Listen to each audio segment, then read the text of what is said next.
सत्य सत्य नेत्रों से बरसा कर 9 दिनों तक अविरल अतिजल भूखे जीवों के हित दिए अमित तन अन्न साग के सूची फल। माता शताक्षी की तरह कोई दयालु हो ही नहीं सकता। अपने बच्चों का कष्ट देखकर वे 9 दिनों तक लगातार रोती रहीं। शिव पुराण में वर्णित है, करुणामयी माँ आदिशक्ति माँ जगदम्बा करुणा सिंधु हैं। इनकी करुणा की एक बूंद से ही संसार की समस्त करुणा बने हैं। ऋग्वेद के वाक्य सूक्त में आदिशक्ति परम ब्रह्मा ने कहा है, मैं करुणामय हूँ, क्योंकि मेरा आश्रय करुणा का समुद्र ब्रह्म है। जो इस करुणा जल से ओट प्रोट ब्रह्म है, वह भी मैं ही हूँ। वेद ने परमात्मा को माता के रूप में भी माना है। परमात्मा का यह मातृ रूप मनुष्य के लिए अद्भुत सहारा बन गया है, क्योंकि संसार में सभी प्रकार के प्रेमों में माता का प्रेम ही निस्वार्थ होता है। माता कभी अपने बच्चों की पुकार को अनसुना नहीं करती। जब तक वह बच्चों का कष्ट नहीं मिटा लेती, तब तक उसे चैन नहीं मिलता। ऋग्वेद के वाक्य सूक्त में माँ परम ब्रह्मा ने कहा है, समस्त प्राणियां मेरी ही संतान हैं। उन पर मेरी इतनी ममता रहती है कि मैं उन्हें प्यार के बिना रह ही नहीं पाती। अतः माया में देह धारण कर इन्हें बाहर भीतर छूकर प्यार करती रहती हूँ। मैं जैसे भूतलवासियों का स्पर्श कर प्यार प्रकट करती हूँ, वैसे ही स्वर्गवासियों देवताओं को छूकर गोद में भरकर प्यार करती हूँ। दोस्तों, आप सभी का स्वागत है आपके अपने YouTube चैनल पर। आज हम जानने वाले हैं, आखिर क्यों माँ आदिशक्ति 9 दिनों तक रोती रहीं और माता ने क्यों लिया शताक्षी स्वरूप। आज हम जानने वाले हैं माँ शताक्षी और माँ शाकंभरी देवी की कथा। दुर्वासुर जैसे कुछ ऐसे विश्व के शत्रु होते हैं जो बर पाकर अवध्य हो जाते हैं। ऐसे दुष्टों से अपने बच्चों को बचाने व दुष्टों का उद्धार करने के लिए करुणामयी माँ स्वयं संग्राम में उतर पड़ती हैं और जनता के दुर्गम पद को सरल और सरस और आकर्षक बना देती हैं। एक बार दुर्गम नामक असुर ने ब्रह्मा जी से वरदान में ब्रह्मा जी के चारों वेद मांग लिया और वेदों के जानने वालों के मस्तक पर स्थित होकर वहां से भी वैदिक ज्ञान लुप्त कर दिया।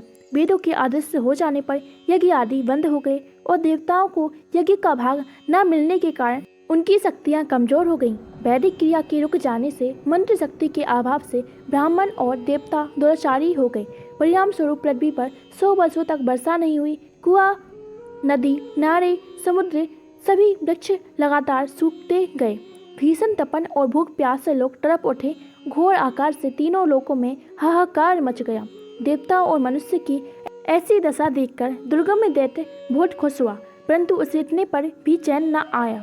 उसने देवताओं की नगरी अमरावती पर अपना अधिकार जमा लिया।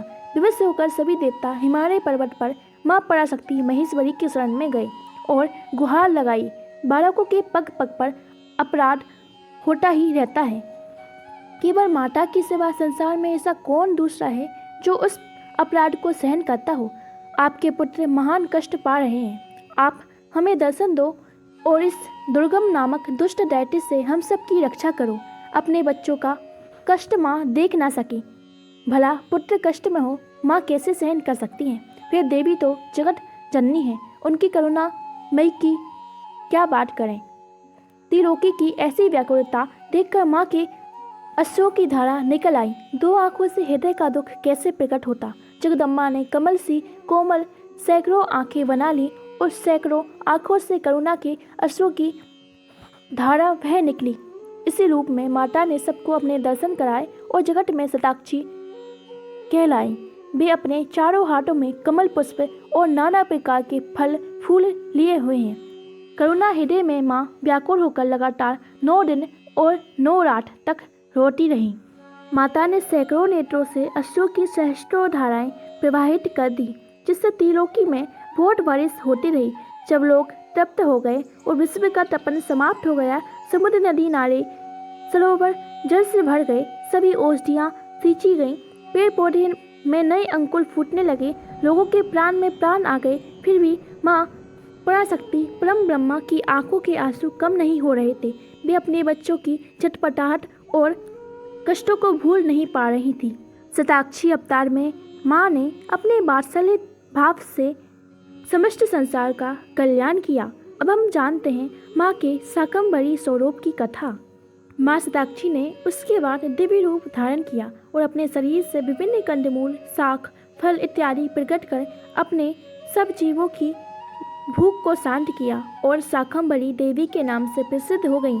उसके बाद माँ पार्वती ने दुर्गमासुर दैत्य का वध कर दिया और दुर्गा देवी के नाम से प्रसिद्ध हुई।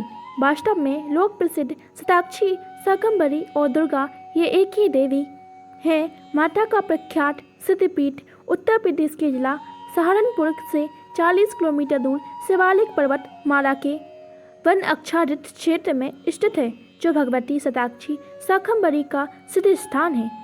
संसार को संतप्त देखकर देवी शताक्षी ने समस्त लोगों के भरण पोषण के लिए फलों फूलों के ढेर लगा दिए। देवी ने अपने शरीर से उत्पन्न शाखों व फलों को देवताओं को दिया और तरह तरह की अन्य भोजन सामग्रियां सभी लोगों को अपने हाथ से बांटी गईं। गायों के लिए घास का ढेर लगा दिया, जिससे सबकी भूख प्यास मिट गई और समस्त लोग हर्ष से भर गए। इसलिए देवी शाकंभरी नाम से प्रसिद्ध हुई। दोस्तों, क्या आप सभी इस कथा को पहले जानते थे? तो हमें कमेंट करके बताएं और ऐसे ही वीडियो देखने के लिए हमारे चैनल को सब्सक्राइब करना ना भूलें। एक बार कमेंट में प्रेम से लिखिए, जय माता दी।